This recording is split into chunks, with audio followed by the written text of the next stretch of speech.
Welcome back. You're watching Power News. While India is considering a low-carbon strategy and actively considering focusing on energy-efficient renovation and modernization to sweat existing assets, the low-carbon strategy can be fostered further with a higher thrust on green capacity additions via hydropower development. But in recent past, some of the natural disasters occurred in Himalayan region has forced the government to scrap several hydro projects in Northeast and Uttarakhand region. A high-level committee of the Environment Ministry has recommended 23 power projects in Uttarakhand to be scrapped, while partly blaming hydropower plants for the devastation caused by flash floods in the state last year. Social impact assessment and assessment of environmental degradation is major cause of concern these days for hydropower development in the country.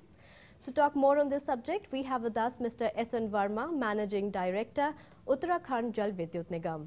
Good evening, Mr. Verma, and welcome to Power News. Thank you very much. Good evening. Mr. Verma, after the flood disaster that Uttarakhand had witnessed in the year 2013, some of the hydro projects in the Himalayan region have been scrapped, and most of them are put on hold as the region has been declared as eco-sensitive zone. How do you see the situation?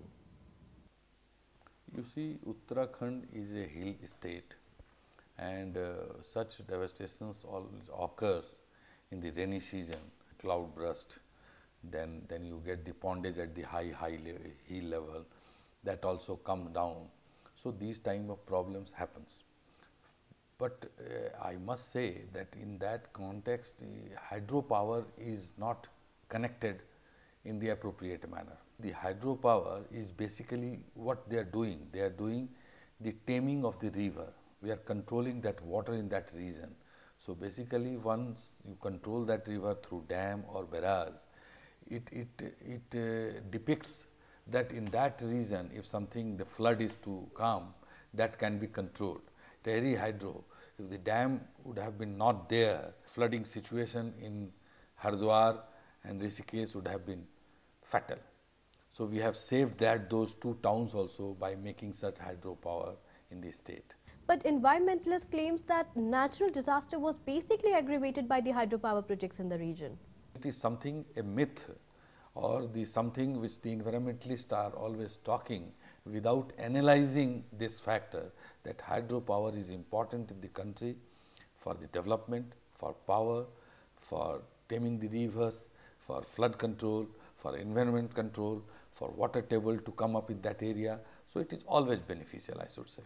Mr. Verma, what should be the vision for hydropower development, taking into account both the development agenda and environmental issues? The hydro is the only answer of development in the country as well as this state, because this state has ample of water in the falls. So the hilly state can very well generate hydropower. In the whole world, you can see that hydropower has been taken on the priority just to develop that country, because it is clean power, it is green power, it is environment friendly, and it is cheap power at the same time. So development can go faster in the growth. The problems are there in the nature, flooding, such cloud burst, pondage on the high hill, it will come down, gushing water to the area where the people are living. Landslides are always happening because the mountains of the Himalayan mountains are younger in the age. So it happens. But it doesn't mean that we should not go for development. And when you say that we have not developed so far, or the slow pace of the hydro, I say it is unfortunate. We are the people who have to thrust on this, and we should go for more and more hydro in this area to develop the state, to develop the nation. Now coming to UJVNL, 420 megawatt Lakhwar Vyasi hydro project was allotted to UJVNL in the year 2009. But till now, not much development has taken place in spite of the fact that it was scheduled to be commissioned by 2012. When do you see this project coming into operation? You see, Lakhwar projects is basically a multi-purpose project. It is not only the power component, but it has the irrigation component, the drinking water component. So it has been termed as the national project. So it is a very high dam which is to be constructed in that area. Everything has been done, all clearances have been taken. But basically the investment clearance is to come from Government of India, because 90% fund is to be allotted by Government of India.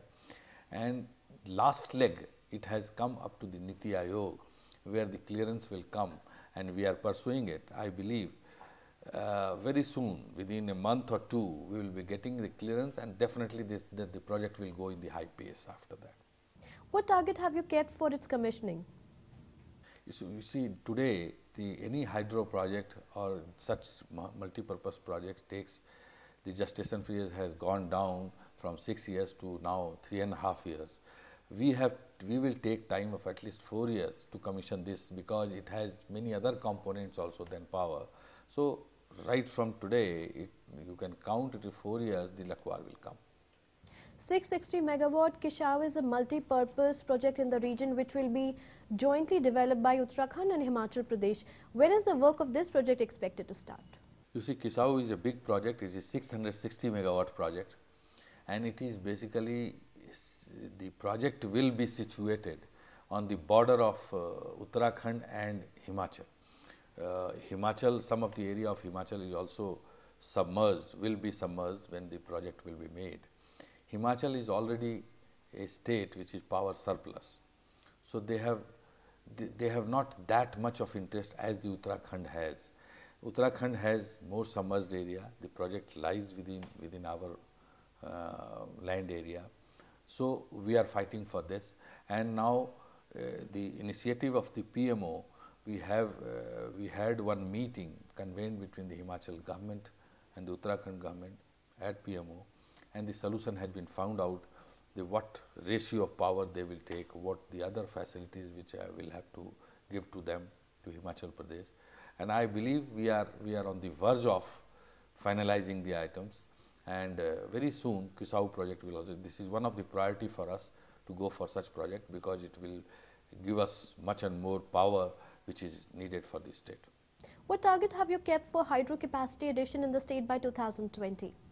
Our target would be for 2020, our target would be to generate minimum 2000 megawatt to add in this state to further development. Mr. Verma, lastly, I'd like to ask you that it is mandatory to study the environmental and social impact assessment for big hydro projects, and it is considered to be an integral part of project development and planning.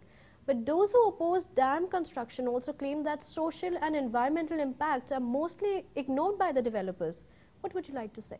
Wherever the hydropower is made, it is remote to remotest area of the country. When you make a hydro project, some of the area will be submerged. Most of the time it is required that we should go for such area, submergence, where the inhabitants are not there. But every time it is not possible. Extensive R&R policy has been made, which has been approved by the Government of India also at the same time. That R&R says that we should see that social impact on the people in that area, because when you develop hydro, we develop power in that area, it should not be seen the otherwise that those people are homeless, those people are shifted only, they are in trouble. No. Basically, the R&R says very clearly that the piece of land will be taken, they will be shifted there, they will be given a school, the hospital will be made, a full colony will be made where their children can go for study. Those people will get employment in that project area. You can see the Salal project of the Kashmir. You can see the Chamera in Himachal. The livelihood is better, the development is better, the people are placed better. Now their children are very happy because the schools are there in the system. Because once you make a project of 8,000 crores or 5 to 10,000 crores, the half of the money flows in that area only. So the development takes place. Joint consultation processes between developer, government and project affected people need to be rigorously carried out to smoothen out differences and get social consent. Thank you, Mr. Verma, for joining us in Power News. Thank you. Thank you very much. With this, we come to an end of this episode of Power News. Keep sending us your suggestions and views at info@indianpowernews.com or call us on 011-405-60701. I'll be back next week with more news and updates. Till then, goodbye and take care.